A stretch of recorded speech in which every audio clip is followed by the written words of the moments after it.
How to delete Discord account. Welcome back to the channel, and let's start with the video. Starting with, go ahead and launch your Discord application. Make sure that you are logged into your Discord. From here, tap on the back arrow and tap on your user icon.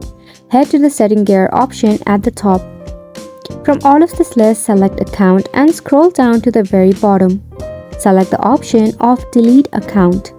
For confirmation, you have to tap on delete once again, then enter your Discord password. Then just tap on delete. Once you do this, your Discord account will be deleted. However, if you face any of the glitch issue, follow this next step.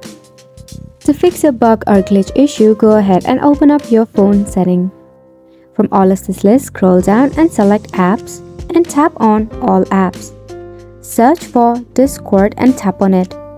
Force stop your application and tap on storage and cache and clear up the cache. This will help to clear any bug issue that might be causing the problem. Next step, open up your Play Store.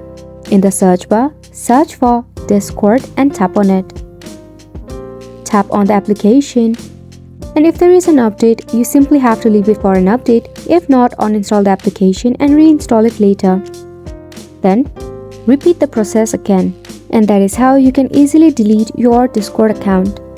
Make sure to give it a try, and thank you so much for tuning in.